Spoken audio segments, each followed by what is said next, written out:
तलाक दो और मेरी बेटी से शादी करो।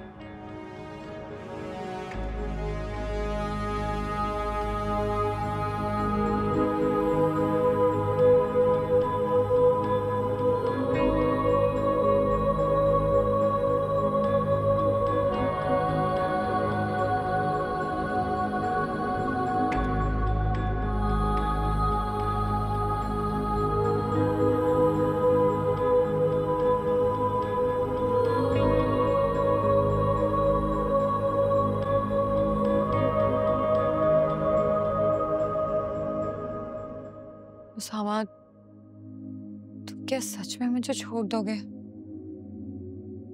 क्या हो गया? किस तरह की बातें कर रही हो?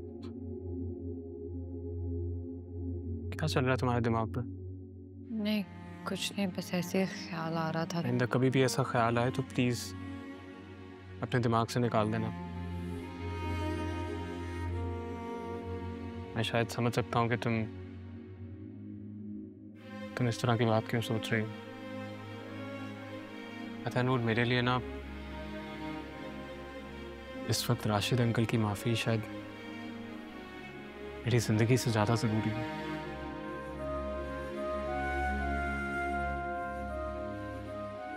इस गिल्ट से निकलने के लिए अगर वो मेरी जान भी मांगेंगे ना तो मैं शायद उन्हें दे दूंगा।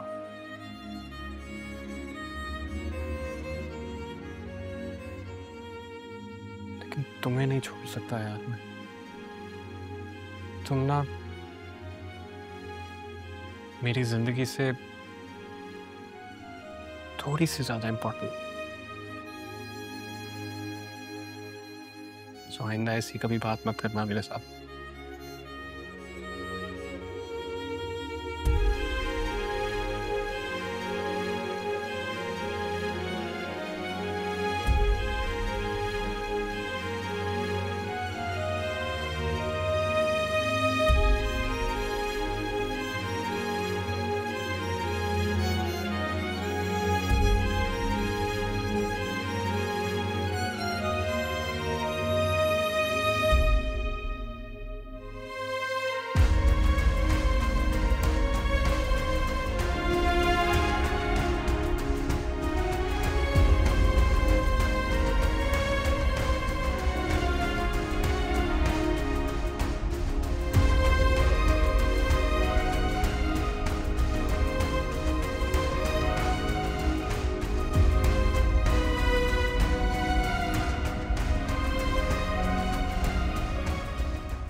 रावे, आपने कभी ऐसा नहीं समझना कि आप अकेले नहीं हैं। जब तक मैं जिंदा हूं और मेरे बाद उसामा, आप कभी अकेली नहीं। बहुत शुक्रिया आपकी इस यकीन दहानी का। लेकिन अब हम मजीद आप पर बोझ नहीं बनना चाहते। पहले हमारे ऊपर आपके एहसानात बहुत है। आपकी कोई एहसान नहीं है। भाई और भतीजों का फर्ज है, ये हमारा हक है। एहसान ही तो है।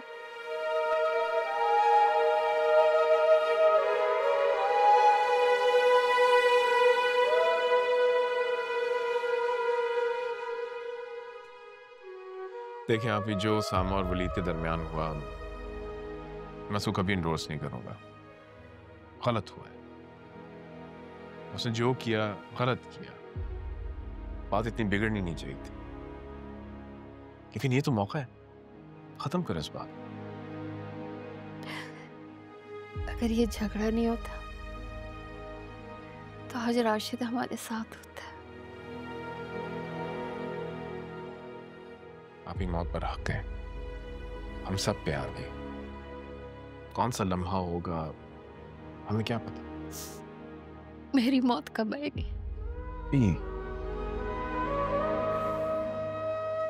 मैं क्या करूं? आप तो जानते हैं ना, जो पहले मुझ पे दुख का पहाड़ टूटा है, अभी तक मैं उस दुख से ही बाहर नहीं निकली थी। अब मुझ में बिल्कुल हिम्मत नहीं रही।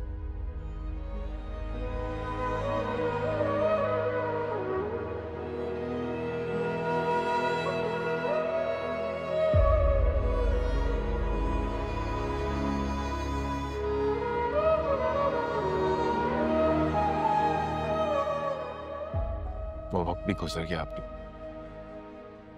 ये भी गुजर जाएगा।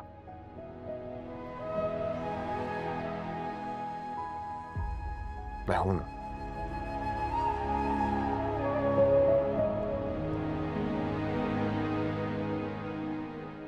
Thank you.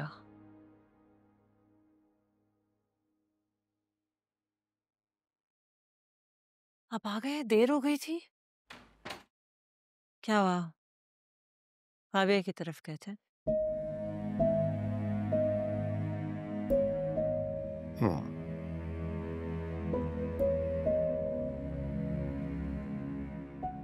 खैरियत?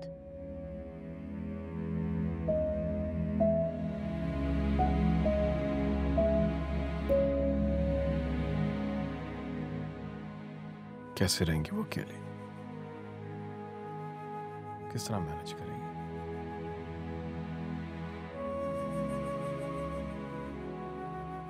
तो क्या आप चाह रहे हैं कि वो यहाँ आ जाए फिर से?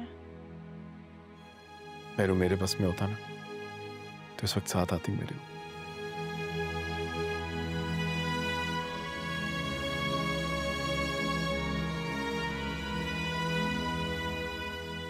ये वो मानेगी नहीं,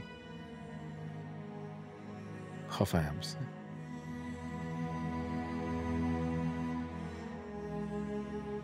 उनका खफा होना समझ में आती है मुझे। लेकिन फराज, ये अजीब बात है। तो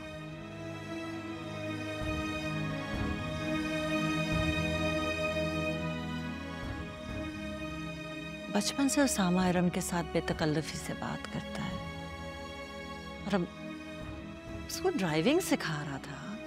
इतनी बड़ी बात तो नहीं है कि वलीद इरम और उसामा पे इतना बड़ा इल्जाम लगा दे और फजूल बातें करें उनके बारे में।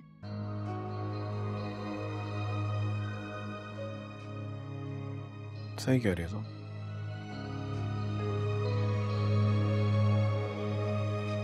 लेकिन इशू ये नहीं है। तो फिर इशू क्या है फराज?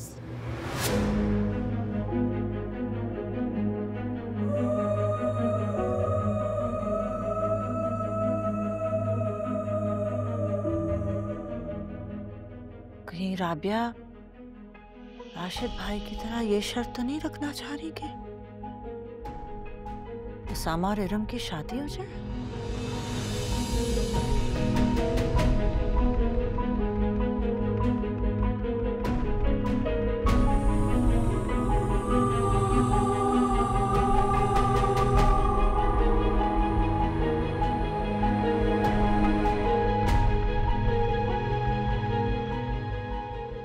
नहीं,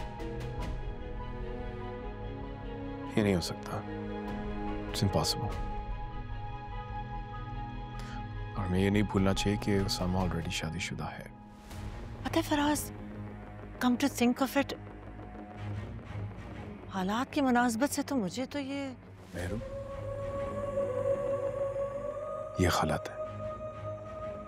ऐसा भी क्या गलत है? जो सब कुछ हो रहा है वो सही है।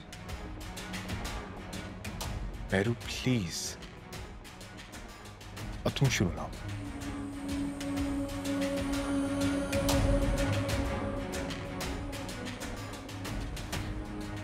वो सब इल्जामात जो हम पे लग रहे हैं, Are you okay with that?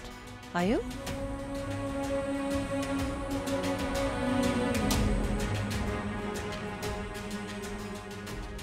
I'm not okay with this conversation.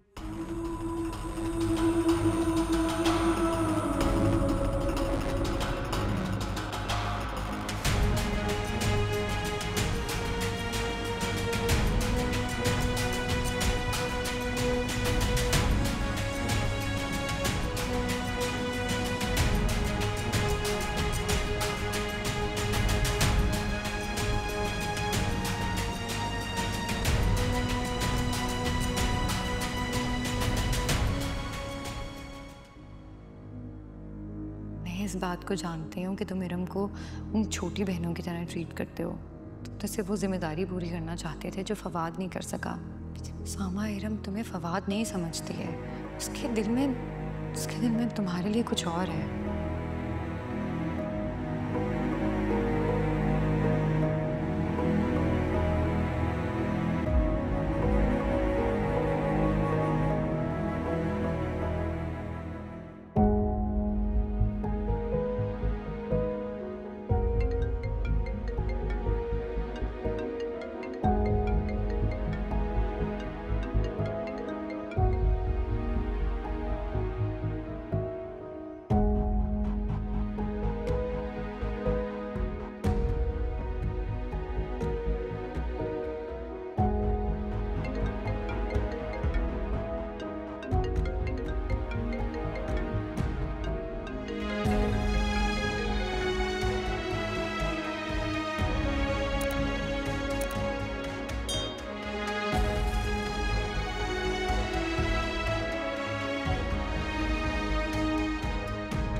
Bhavani, तुम क्यों मेरे सर पे सवार होने के लिए आ गई हो? जाओ यहाँ से।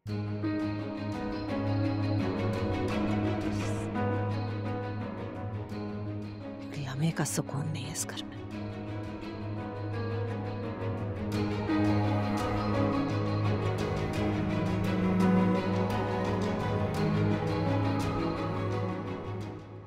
क्या जरूरत थी इतनी जहमत करने की? बहुत तकल्लुफ किया आप लोगों ने।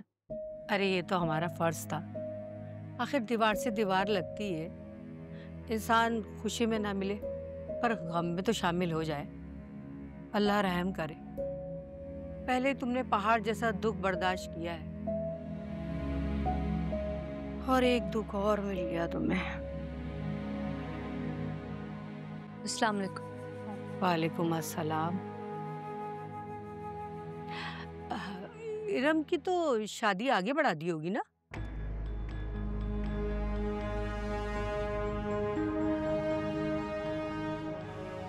बेहतर तो यही था कि सादगी से निकाह करके रुखसती कर देते।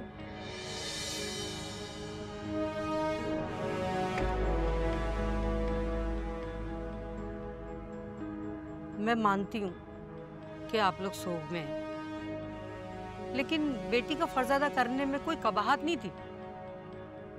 अब ये गम तो सारी जिंदगी रहेगा। जहाँ इतने सारे काम चल रहे हैं वहाँ ये फर्ज भी अदा कर देती।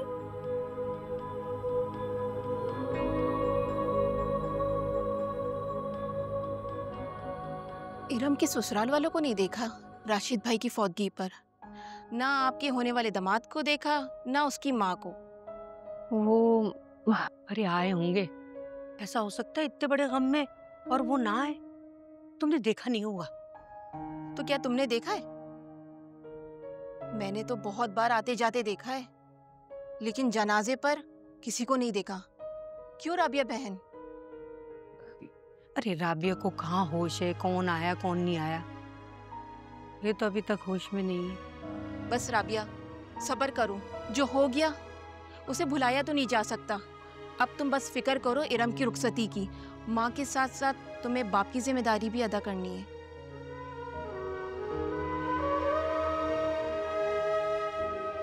अच्छा राबिया, अपना ख्याल रखना, चलते हैं हम।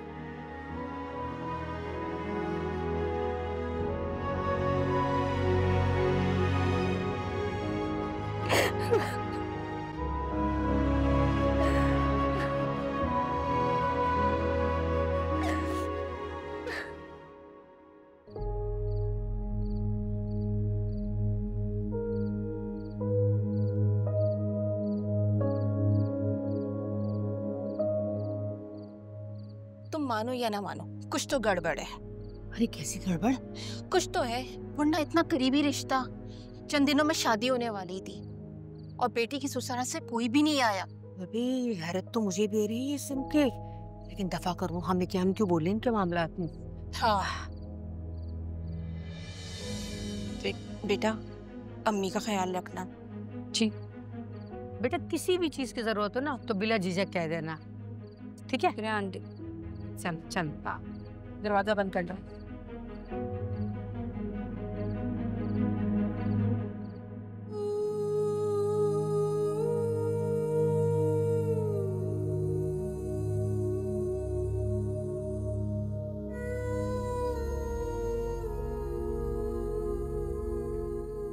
मम्मी, चली जाओ यहाँ से। आप क्यों मेरे साथ ऐसा सलूक कर रही हैं? आपकी तरह मैं भी तो दुख से गुजर रही हूँ ना।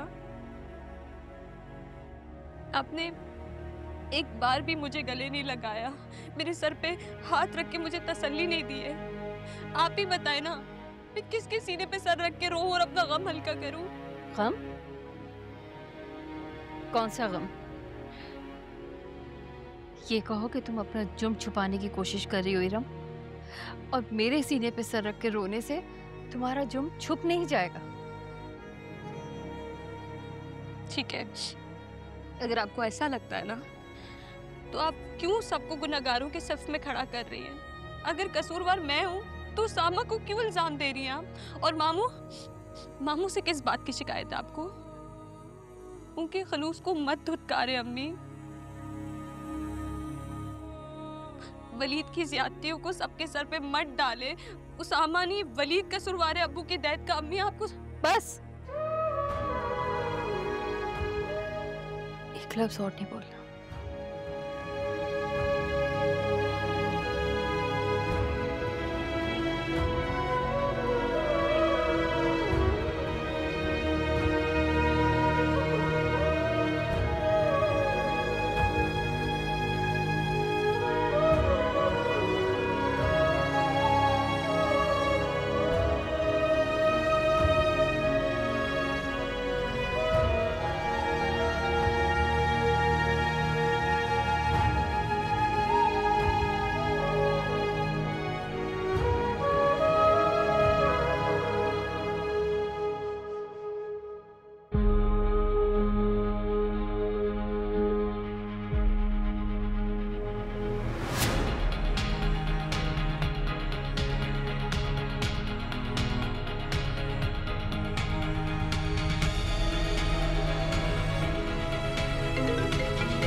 कब जान छूटेगी इस मुसीबत से।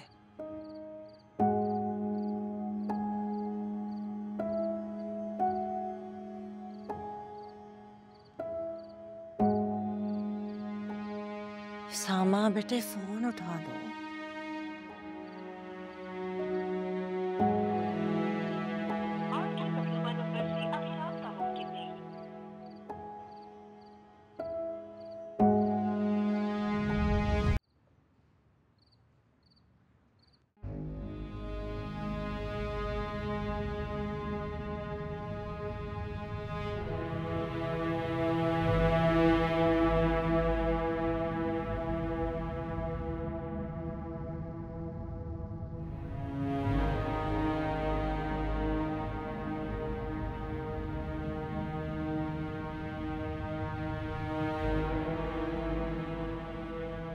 उसामा कहाँ थे तुम? कितनी रात हो गई है, तुम मेरी कॉल तक नहीं उठा रहे हो। ऑफिस था नूर। ऑफिस?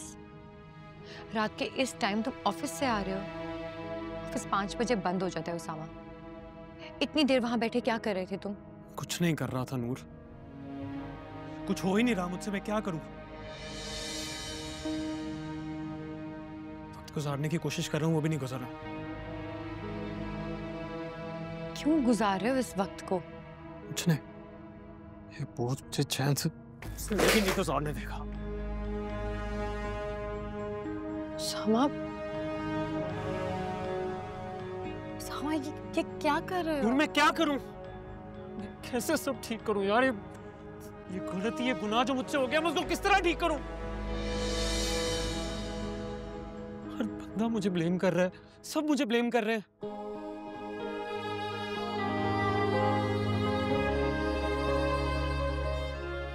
प्लीज मेरी हेल्प करो, मैं बहुत हेल्पलेस हूँ। अच्छा प्लीज रिलैक्स। मैं हूं ना, मैं कोशिश करती हूँ कि अगर मैं कुछ कर सकूं तो। क्या करूंगी ना? कुछ तो करूंगी ना उसामा। तुम्हें इस हाल में भी तो नहीं देख सकती हूँ मैं। ये सब करने से क्या होगा उसामा? तुम बस मुझे अजियत दे रहे हो। मैं तुम्हें अजियत नहीं दे रहा, मैं आई स्वेयर टू गॉड मैं खुद बहुत अजियत में हूँ। सामा, ऐसे रात रात पर घर से बाहर रहने से खाना ना खाने से, सबसे नाराज रहने से कुछ नहीं होगा। तुम सिर्फ अपनों को तकलीफ दे रहे हो, मुझे, ममानी को।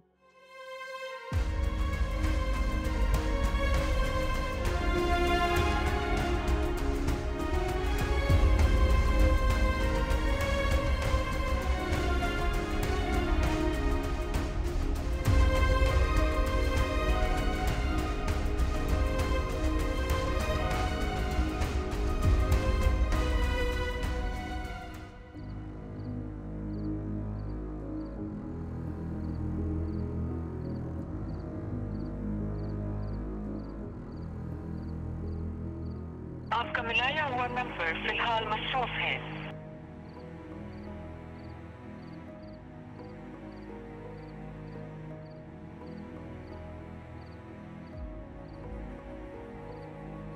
आपका मिलाया हुआ नंबर फिलहाल मसरूफ है, बराए मेहरबानी। कहीं उसामा ने मुझे ब्लॉक तो नहीं कर दिया? अब मैं क्या करूंगी? मेरी इतनी कोशिश मेहनत सब जाया चली गई। अब्बू के जाने का तो मैंने नहीं सोचा था, लेकिन अम्मी उसामा को क्यों कसूरवार ठहरा रही हैं? उसामा मुझसे बात क्यों नहीं कर रहे? इस वक्त तो उन्हें मुझे सपोर्ट करना चाहिए, वो मुझे इग्नोर क्यों कर रहे हैं?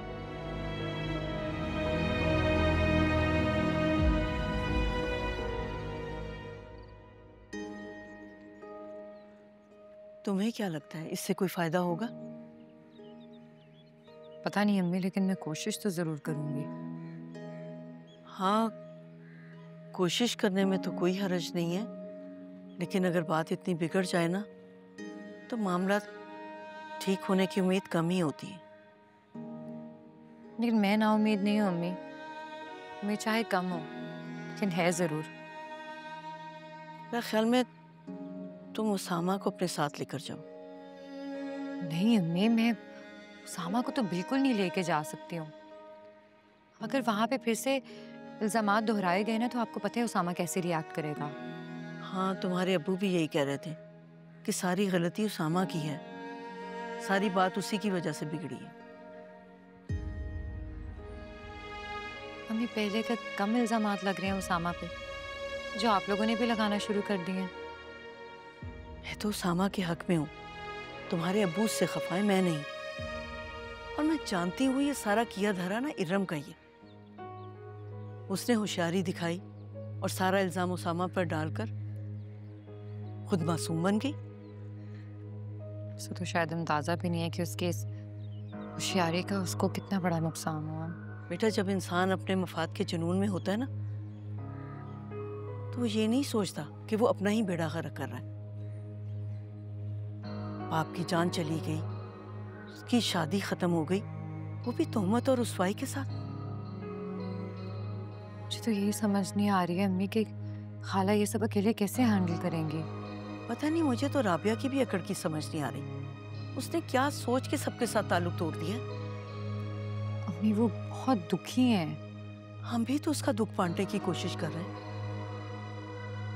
यकीन मानो, मेरा तो हर वक्त ध्यान राबिया की तरफ रहता है। जब रात होती है ना तो मेरी नींद गायब हो जाती है, मैं परेशान हो जाती हूँ।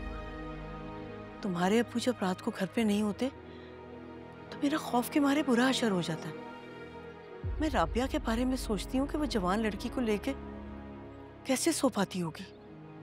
अम्मी, आप खाला से बात करके उन्हें समझा बुझा के यहाँ नहीं लेके आ सकती। और अगर इरम की शादी हो जाती है तो फिर तो ये पॉसिबिलिटी होगी ना कि वो यहाँ आ जाए। अल्लाह करे कि इरम की शादी हो जाए तो मैं समझा बुझा के राबिया को अपने पास ले आऊंगी। अकेली भला वो कैसे रहेगी? और इस मामले के बाद उसका गुस्सा भी कम हो जाएगा। और देखो, वलीद की तरफ जाने से पहले ना तुम राबिया से जरूर बात कर लेना।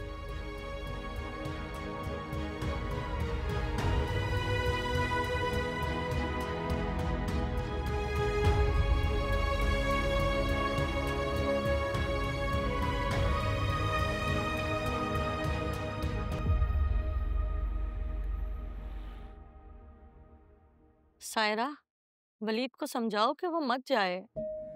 मॉम वो आपकी बात नहीं मान रहे तो मेरी बात कैसे मानेंगे? बिना मशवरा किए जॉब से रिजाइन कर दिया उसने। दिल बर्दाश्ता हो गए थे और इरम के अब्बा की अचानक डेथ, ये सब कुछ बहुत अनएक्सपेक्टेड हुआ। मुझे भी बहुत अफसोस है उनके वालिद के इंतकाल का, मगर इसमें हमारा क्या कसूर है? जो भी हुआ वो उनकी अपनी बेटी की बदौलत हुआ। हम तो खुद लोगों को फेस नहीं कर पा रहे हैं और अब वलीद को ही देख लो, मुल्क से बाहर जाने का कह रहा है। मॉम, भाई इरम को बहुत पसंद करते थे।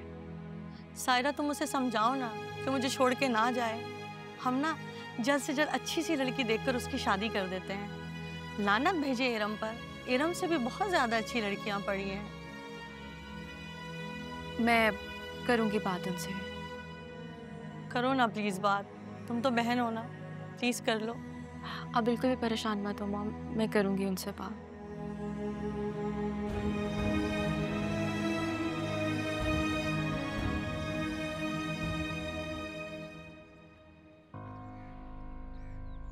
मुझे तो ये समझ नहीं आ रहा, इरम ने उसामा को यूज किया है अपना रिश्ता खत्म करने के लिए, या फिर सच में उसामा और इरम का कोई अफेयर चल रहा था। लेकिन वो तो नूर के साथ।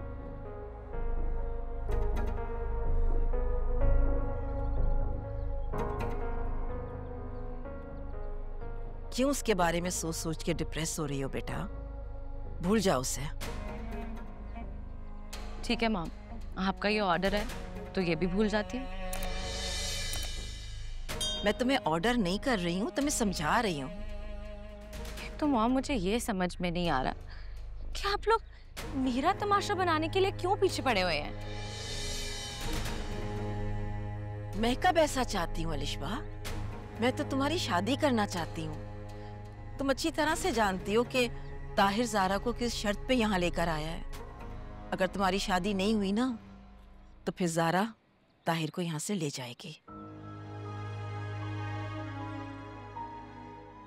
ठीक है मॉम, अगर यही ड्रिल है तो इसको कंटिन्यू रखें।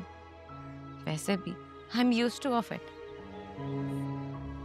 इतनी रिजेक्शन मुझे तो आदत सी हो गई है। सच पूछें तो मुझे सिर्फ उसामा का दुख हुआ था, उसके बाद तो। अच्छा दुखी मत हो तुम,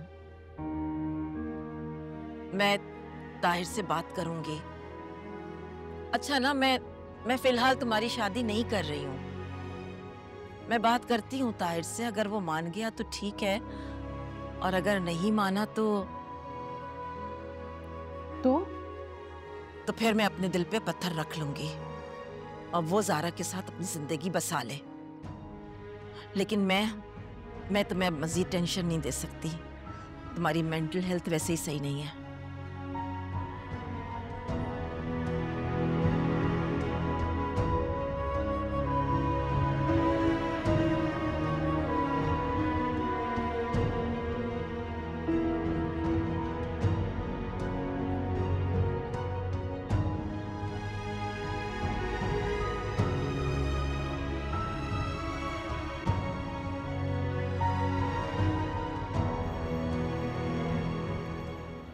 यार वलीद, तुमने कुछ जल्दी नहीं कर ली? I think it's not a wise decision यार। क्यों, तुम्हें क्यों लगता है ऐसा? तुम्हारी इतनी बेहतरीन जॉब, इतनी हाई प्रोफाइल और अच्छी पोजीशन, लोग तो तरसते हैं ऐसी पोजीशन के लिए, तुमने खामखाम ही छोड़ दी। अच्छा ये बताओ, इंग्लैंड जाके करोगे क्या? और कोई ऑफर भी आई है?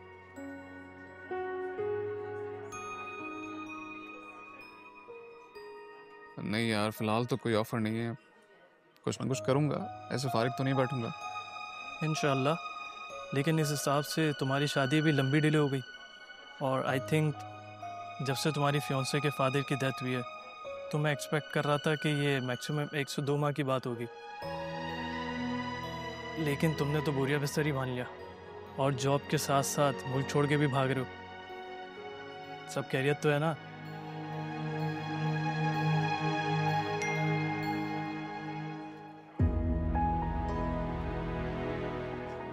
अभी कहाँ जा रहे हो भाई? वो एक्चुअली मामा का मैसेज आया, बहन आई है, वेट करिए घर पे। मिलते हैं फिर। हाँ ओके, सी यू देन। हाँ, बस मिलकर जाना। Don't worry. चलो ख्याल रखो। Okay, see you later. अल्लाह हाफिज़। ये भी ना भाई, पता नहीं क्या बेवकूफ़ी करता रहता है।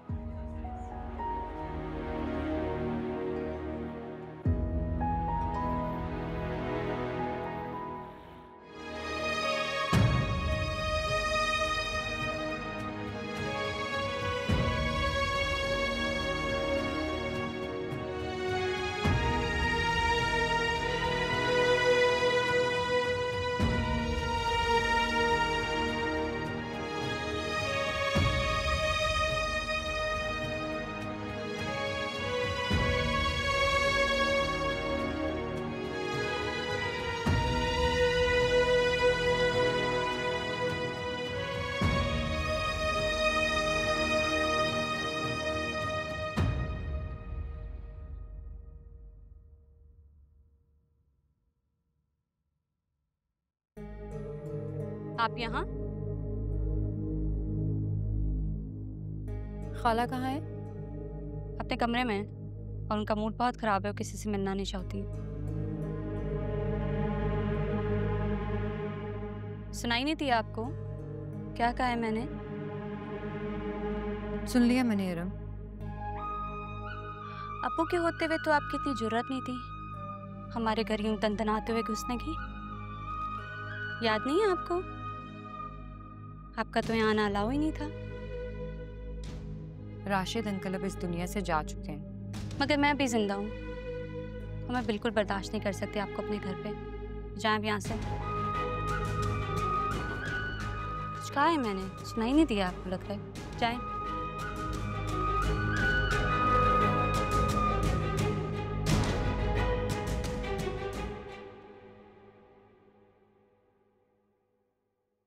खाला, खाला, खाला उठिए, आंखें खोले। जल्दी से जाके पानी लेके आओ। खाला, खाला उठिए प्लीज। इरम खड़ी देख क्या रही हो? जल्दी से जाके पानी लेके आओ। खाला,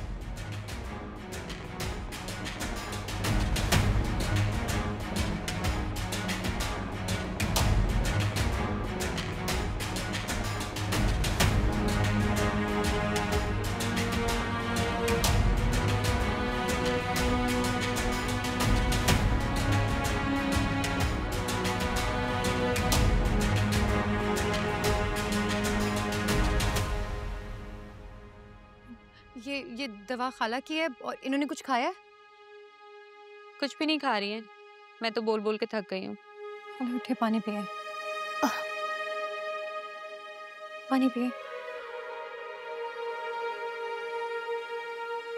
थोड़ा और पी ले।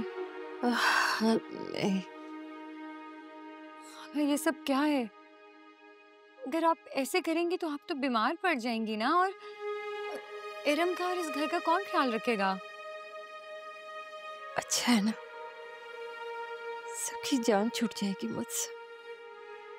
इसे तो मत कहें खाला। नूर, अब और हिम्मत नहीं है मुझ में। खाला आप तो बहुत हिम्मत और हौसले वाली हैं। कहाँ से लाऊं इतना हौसला? खाला प्लीज सब्र करें। कितना सब्र करूं? पहले बेटा, फिर शौहर। राशिद की मौत का सब्र कर भी लूं तो ये दुनिया, इसकी बातें मैं नहीं झेल पाऊंगी। खुद सोचो, अभी तो ये बात राशिद की वजह से ढकी हुई है। कल को रिश्ता टूटने का सबको पता चलेगा तो कितनी बातें होंगी। सब पूछ रहे हैं कि वलीद के घर वाले क्यों नहीं आए थे। मैं क्या जवाब दूंगी?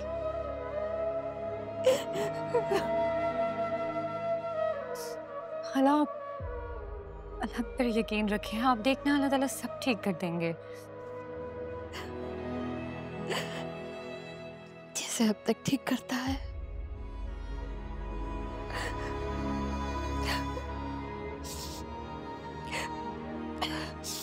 खैर बताओ कैसे आना हुआ?